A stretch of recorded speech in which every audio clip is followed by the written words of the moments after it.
Les plus beaux GR de France. Bonjour les amis, bonjour et bienvenue sur cette nouvelle vidéo, c'est David. Où partir randonner, notamment en 2020, dans ce contexte de confinement un peu exceptionnel que nous vivons, dans le contexte de fermeture de frontières même. Malheureusement, beaucoup d'entre nous ont dû changer leur plan pour leur projet de randonnée, de trek de cet été. Et heureusement pour nous, on habite dans un pays extraordinaire. La France est merveilleuse, la France est bourrée de GR balisés exceptionnels.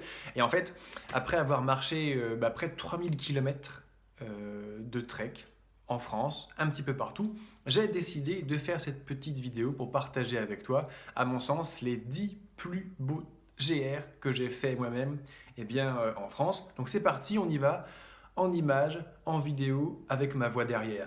C'est parti. Le GR5, la traversée des Alpes. Ah, les Alpes, la plus haute chaîne de montagnes d'Europe de l'Ouest, celle qui a donné son nom à la pratique de la montagne en haute altitude, l'alpinisme. C'est un incontournable pour les amoureux des GR de montagne. Le GR5, dans sa partie alpine, démarre traditionnellement sur les rives du lac Léman. Il traverse toute la chaîne des Alpes jusqu'à Nice, ou Menton par la célèbre variante de la vallée des merveilles. Nous parlons ici d'un GR d'environ 600 km de long, cumulant plus de 30 000 mètres de dénivelé positif, que nous appellerons D+. C'est donc un GR au long cours dans sa totalité, mais rien ne nous empêche de le faire par segments. Comme tous les GR en France, il a été conçu intelligemment. Son tracé passe par une ville suffisamment desservie en transport en commun tous les X jours, X étant généralement compris entre 2 et 7 en fonction du niveau d'isolement de l'endroit où nous sommes et de notre rythme de marche. J'ai fait ce GR pour ma part en 2018 et j'en garde un souvenir impérissable. Les paysages sont magnifiques. La remontée au sud du lac Léman, le Lago Verde, les Aravis, Sixte Fer à cheval, Anterne, le massif du Mont Blanc, toutes les Savoies, Briançon, avec sa fantastique variante GR5C sur la ligne de crête vers Modane, le Dauphiné, le Mercantour, très minéral, la mer Méditerranée que l'on voit au loin, la plage de Nif, etc. En fait, le GR5 passe dans tellement d'endroits fabuleux qu'il lui faudrait un podcast à lui tout seul. Ça tombe bien, il va arriver sur cette chaîne. Le GR10, la grande traversée des Pyrénées. Le plus long GR de montagne d'un seul tenant de France. Il nous fait traverser les Pyrénées dans le sens de la longueur. 900 km et 55 000 mètres de D+, et de bonheur bien sûr. Le GR10, c'est comme la vie, ça monte et ça descend. C'est la leçon que j'en ai tirée lorsque je l'ai fait en 2017. En effet, le tracé du GR10 a été un challenge pour la FFRP, la Fédération française de randonnée et pédestre. Afin qu'il soit accessible à un large public, le tracé s'entête à redescendre très souvent en fond de vallée au ravitaillement. Ce qui fait que nous sommes en permanence en train de monter et descendre. Pour un GR de montagne, c'est plutôt pas mal. Mais pour ceux qui préfèrent rester en altitude, sans ravitaillement, la HRP, la haute route pyrénéenne, sera plus appropriée. J'ai eu le bonheur de faire mon GR10 en une seule fois. Parti d'Hendaye, au bord de l'océan Atlantique, j'ai rejoint Banyuls sur les rives de la Méditerranée 48 jours plus tard. À chaque col, un nouveau paysage, un nouveau monde s'est offert à mes yeux, vraiment une merveille. De plus, pour les amateurs d'alpinisme, ou plutôt de pyrénéisme, le GR10 passe tout près de nombreux 3000 mètres. On peut tenter l'ascension de ces sommets en faisant un léger détour, comme au petit Vignemale, et il y a même des variantes du GR10 nous permettant d'en traverser d'autres, comme le Carlite et le Canigou. Les Pyrénées sont restées beaucoup plus sauvages que les Alpes. On y trouve très facilement le calme absolu et le paysage est moins entrecoupé de remontées mécaniques. C'est un vrai bonheur. Le GR20, le GR le plus dur d'Europe. Le GR20, c'est la fameuse traversée de la Corse. Comment le décrire ? Les mots sont bien peu de choses, mais imagine-toi un instant. Imagine-toi traverser une île, que l'on appelle l'île de Beauté. Ambiance méditerranéenne, mer chaude, plage de sable, décor montagnard de rêve. Et tant qu'à faire, imagine-toi traverser cette île sur la ligne de crête. Alors, tu te retrouves à près de 3000 mètres d'altitude, perché sur un pic, au loin sur ta gauche, la mer, au loin sur ta droite, la mer aussi. La Corse est une ligne de crête entourée du bleu de la Méditerranée. Une grosse plaque de granit entrecoupée de petites rivières qui écreusent des cascades d'eau chaude et des baignoires naturelles, comme à Vizzavona. Ça ressemblerait pas au paradis tout ça? Si, ça y ressemble beaucoup. Mais un paradis qui se mérite. On parle quand même d'un GR de 180 km et plus de 11 000 mètres de D+. Le tout sur un terrain technique très minéral, avec notamment une étape aérienne qui peut surprendre. Le GR20 mérite sa réputation de GR le plus difficile d'Europe. Alors disons, pour avoir accès au paradis et y passer un bon moment, il faut se préparer. Partir léger, avec un entraînement physique approprié, est la meilleure façon de faire son GR20 sans souffrir et sans se blesser. C'est exactement ce que nous voyons ensemble dans la formation GR20 que tu retrouveras sur mon site, Le Banquier Randonneur. Un petit bémol tout de même, sinon ça frôlerait la perfection. Tu n'es pas le premier à penser à faire ce GR magnifique. En haute saison, juillet-août, le chemin est assez pratiqué et les aires de bivouac sont remplies à craquer. Deux solutions, se lever tôt, très tôt, ou le faire pendant une période un petit peu plus calme. Le TMB, le Tour du Mont Blanc. Ah, certains le font en courant, d'autres en marchant. Le Tour du Mont Blanc, c'est l'occasion de voir sous tous ses angles la plus haute montagne d'Europe de l'Ouest. La boucle fait 170 km autour du géant en neige et le sentier nous fait gravir et redescendre 10 000 mètres de dénivelé. Une originalité de ce GR, c'est une boucle.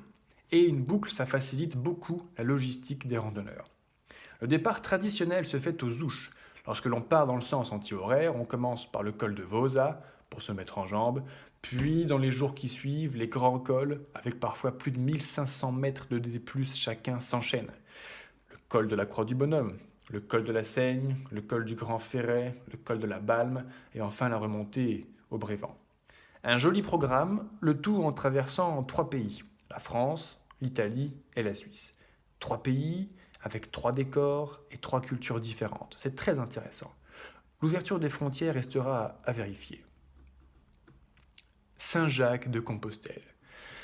Ah, Saint-Jacques de Compostelle. Oui, l'arrivée du pèlerinage du Saint-Jacques de Compostelle est en Espagne, en Galicie, dans la ville qui porte le même nom.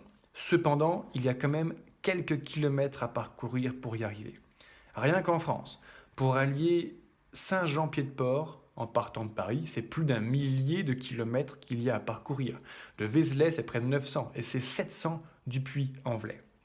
Avec cette histoire de coronavirus, l'Espagne aurait déclaré récemment que le pèlerinage serait fermé au moins jusqu'en octobre 2020. Donc pas de gîte, pas d'albergue. Alors je ne peux qu'inviter nos amis pèlerins, nos amis jacquaires, à faire ou refaire un chemin en France, et il y en a. Il y en a tellement qu'on ne va pas tous les lister ici. Le sujet est trop vaste. Mais pour t'aider à trouver l'inspiration, tu trouveras quelques articles sur mon blog sur le sujet du Saint-Jacques de Compostelle. Le GR13, la traversée du Morvan. Beaucoup moins connu, mais à tort. Le GR13 part de Fontainebleau pour arriver à Bourbon-Lancy, en Bourgogne, sur 420 km. Il nous fait découvrir de la forêt. Beaucoup de forêt. Sincèrement, les amoureux des GR forestiers, vous allez l'adorer. En le suivant, nous traversons une partie de la forêt de Fontainebleau, puis nous longeons la vallée de Loing, traversons la Puisaye, longeons la vallée de la Cure, traversons le Morvan pour enfin arriver aux portes du Bourbonnais. Ces noms sont moins connus et donc beaucoup moins touristiques que les endroits évoqués au début de ce podcast. Les chanceux qui partiront sur le GR13 vivront donc un moment plutôt paisible. Avantages, inconvénients, ça c'est une question de point de vue.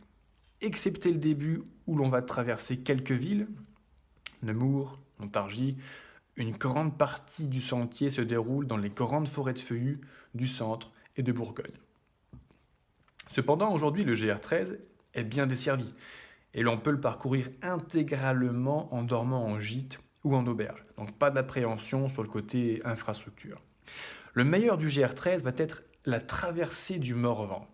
Le Morvan, c'est une petite montagne de granit située au cœur de la Bourgogne. Entre Avallon et Autun, ce sont 200 km de verdure et de nature qui nous attendent.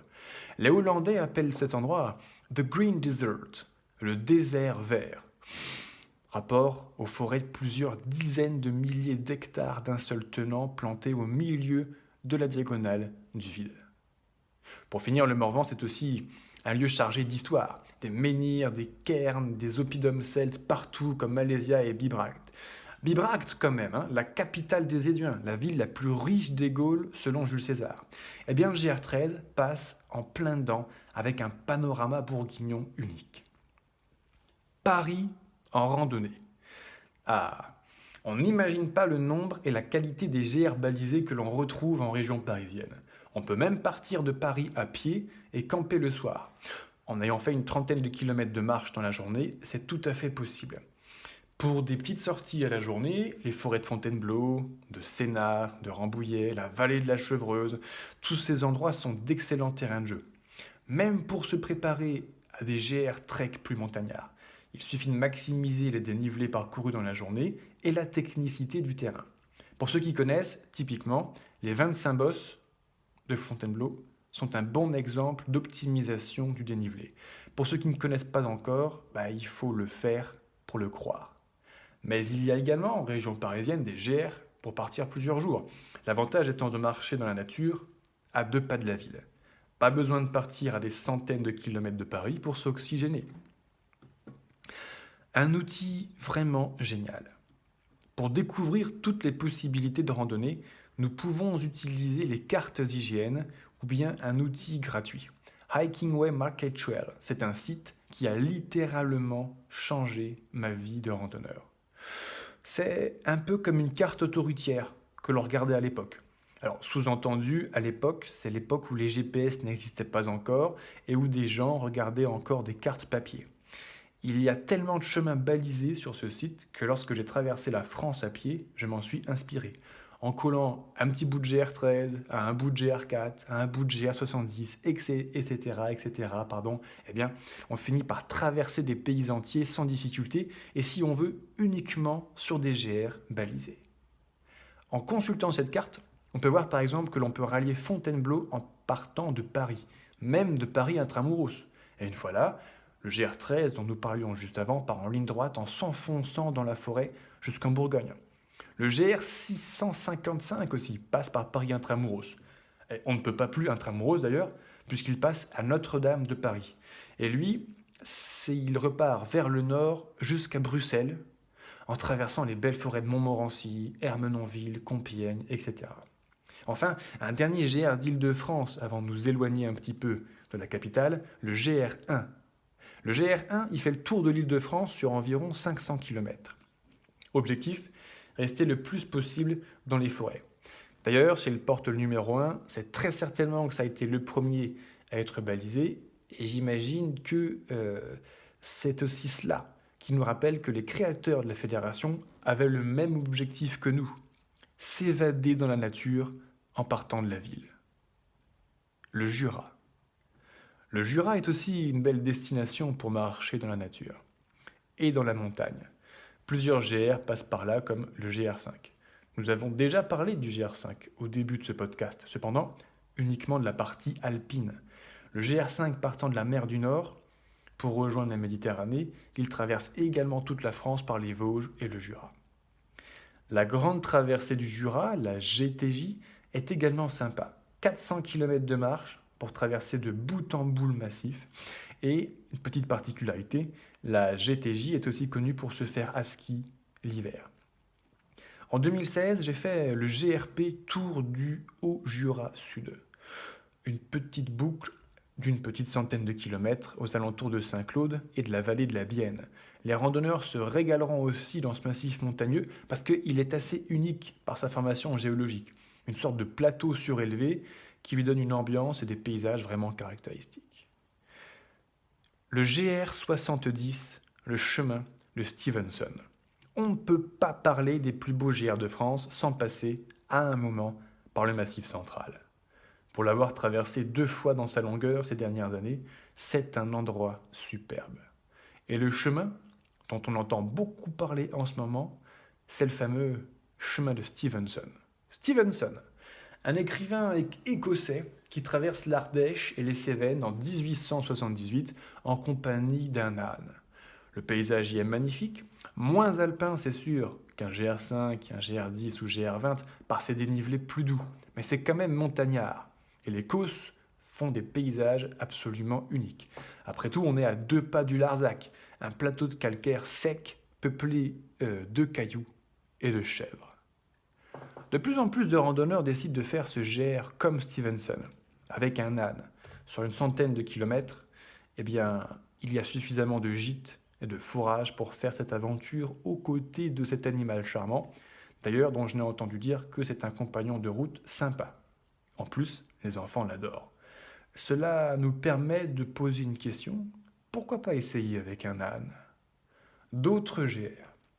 Pour finir, avec près de 200 000 km de sentiers GR balisés, la France peut être parcourue en randonnée tant que l'on veut. Alors confinement ou pas, frontières fermées ou pas, nous pouvons jouir de la nature dans ce magnifique pays. J'espère que tu as pris autant de plaisir à écouter ce podcast avec la présentation de cette petite dizaine de chemins que j'en ai eu à les parcourir avec mes jambes. Je te remercie d'avoir regardé cette vidéo jusqu'au bout et maintenant je t'invite toi aussi en commentaire à me dire quels sont tes GR préférés en France si possible, parce que dans le contexte actuel on va beaucoup partir en randonnée en France cette année, puis on verra un petit peu dans notre communauté quels sont les GR préférés, les plus connus, etc. Allez, je te remercie et je te dis à très bientôt pour une prochaine vidéo. Salut!